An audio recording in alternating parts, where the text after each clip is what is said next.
Wild Between the Witchlight is a new module for D&D 5e that takes players through the mystical realm of the Feywild. And if you got deja vu for that, then you've seen my other video. And if you're confused why this might be deja vu, you probably haven't seen my first video. This is actually part 2 of the magical items in the module, so if you haven't seen that, I actually posted a link to part 1 in the description below for you to go check out. It was supposed to be one video, however, I did have to split it into 2 just because of the sheer number of items and the fact that a lot of items had some pretty significant details. So today we're finishing off the rest of them, and let's just go ahead and jump right into it. Quick warning, there will be minor spoilers for the Wild Between the Witchlight. If you don't want spoilers, be sure to click off this video and go check out a different video in my description that I linked. Also, if there are any major spoilers, I will specifically mention it before that segment and give you 5 seconds of time to skip to the next part of the video. And with that out of the way, the first item we have is the Pipe of Smoke Monsters. This is a common item that allows you to exude a puff of smoke that takes the form of a creature within a 1-foot cube and loses its shape after a couple of seconds. This item is completely and utterly cosmetic, but considering a lot of people probably got into D&D because of Lord of the Rings, I can't blame them for making it.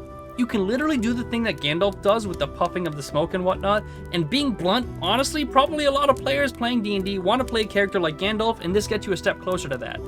Just remember, don't take him for some conjurer of cheap tricks, even though that's exactly what this item does. Moving on to the next item, we have Pixie Dust.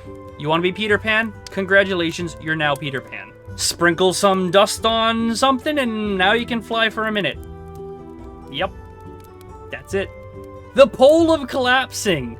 This one's kind of cool because it actually reminds me of an item that I implemented in my livestream game, Behold This Crit. That essentially is a 10-foot pole that can collapse down to a 1-foot pole with a command word or back to the 10-foot pole with a different command word. Now, this item does not specifically state anything about the nature of the item. It does not state it's a quarterstaff. It is important to note. However, in my campaign, I did make a similar item that I called the Staff of Extending that was a quarterstaff that could extend up to 10 feet, giving a reach of 10 feet. While it doesn't state that in the item specifically, I think it's worth bringing up to give you some leeway on how to kind of implement this in your campaign. Otherwise, it's just an extendo stick. Which, honestly, is kind of cool anyways. Next up, we have the Potion of Advantage, and I bet you already know what this does. It gives advantage on 1 roll after an hour of consumption of the potion. Now, I hate this item. I absolutely hate it, and I hate it for 2 reasons specifically. 1, because this is labeled as an uncommon magical item, meaning that according to other D&D books, it could cost upwards of 500 gold per piece. 2nd, because it's a one-time use potion. Advantage on a single roll can be yours for the low price of 500 gold. But wait, act now and I'll throw in a 2nd potion for full price. That's right, 2 potions of advantage for 1,000 gold. What a deal! Yes, that was a joke and a bad one at that. Kinda like the item. Moving on, we have the Scissors of Shadow Snipping. Yes, that's a tongue twister, and yes, it sounds cool, but let's take a look. A spellcaster can attune to this item and essentially cut a shadow from a humanoid, detaching it entirely from its source. If the creature doesn't want to be separated from the shadow, it must succeed on a DC 15 Charisma saving throw, or sucks to suck, you're separated from your shadow. Once the shadow is separated, it becomes its own creature and acts in one of 2 ways based upon what you tell it to do. The first is to control the shadow. It can move within 30 feet of any range that you can see, as well as up vertical surfaces. The second is to relinquish control of the shadow, at which point it becomes autonomous and acts at the DM's discretion. This shadow uses a variant of the shadow stat block, making it a fey creature instead of undead. The only difference is when a creature is knocked to 0 strength, they aren't outright killed, they are instead knocked unconscious, at which point after a short or long rest, they gain back all of their strength. So honestly, it's not as dangerous as the actual shadow, but quite honestly, depending upon how your DM runs it, it could be dangerous, or it could just be mischievous, which is how I would like to run it. A creature whose shadow has been detached from them is essentially cursed, and any curse removal effect will bring their shadow back. Pretty cool item. It really sticks with the Peter Pan kind of motif with the shadows acting on their own and everything like that, but honestly it fits really well with the whimsical nature of the Feywild, so honestly I approve of this item. So the next couple items might contain spoilers for the actual module. I must admit I haven't read the entire module, but I'm just being safe, so if you want to skip spoilers entirely, you can go ahead and skip to the section of the video that says Wand of Scowls.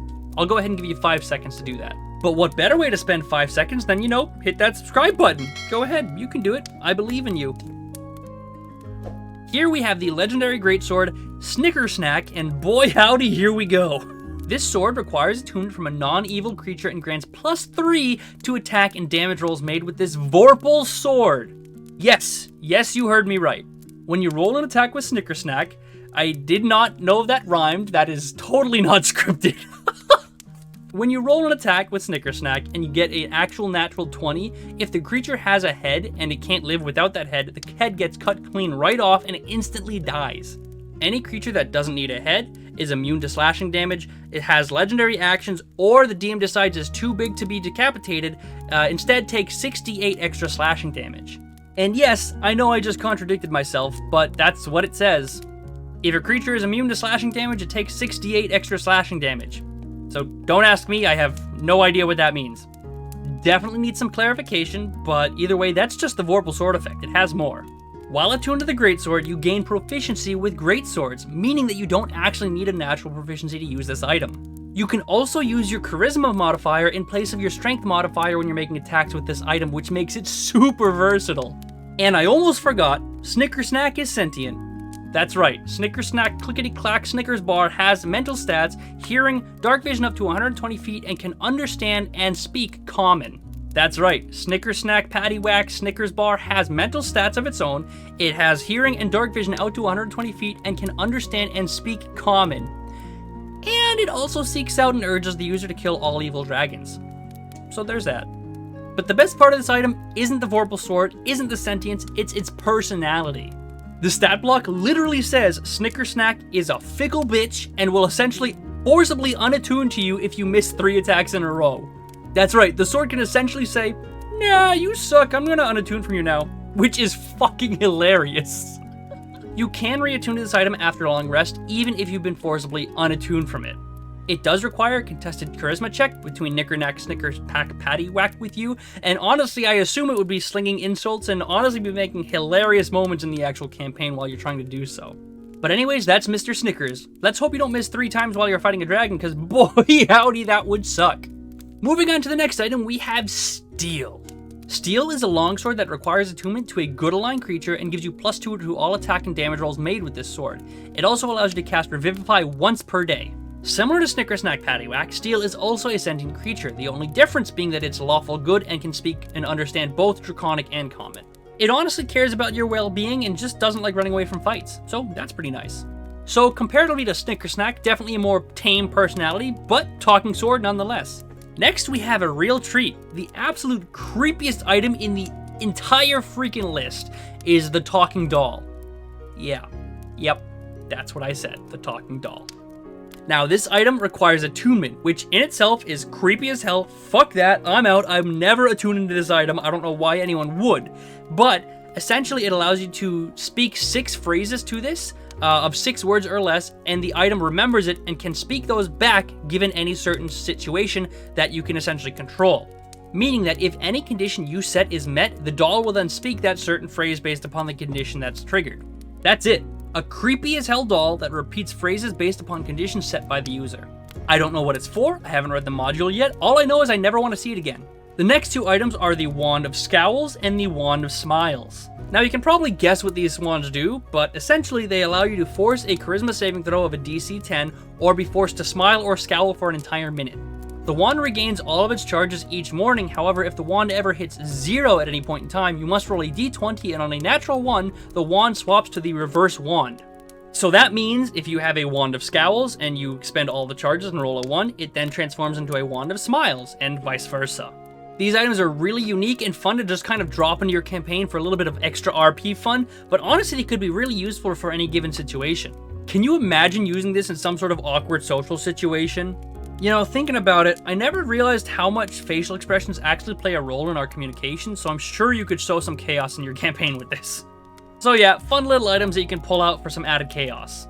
And finally, we have the Woodcutters Axe. This is a great axe that grants you +1 to all attack and damage rolls. Also, when you attack with this axe against a creature that is either plant or wooden, it deals an extra 2d6 slashing damage. The third weapon on today's video, although not sentient, still pretty cool and interesting considering the campaign setting. With the module being based around the Feywild, I can see this being more useful than initial thoughts. However, if you use it in other campaigns, it can be pretty niche. But still, it's pretty cool nonetheless. And that's it for magic items found in the wild between the Witchlight. If you enjoyed this video, please subscribe and let me know in the comment section below what magical item was your favorite. I usually read and respond to every single comment, and honestly, it would mean the world to me to let me know what you thought. If you're interested in videos pertaining to magic items, I've made a couple of videos like this already, and I've posted the links in the description below. But with that being said, thank you all very much for watching. I hope you all enjoyed, and I will see you on Friday.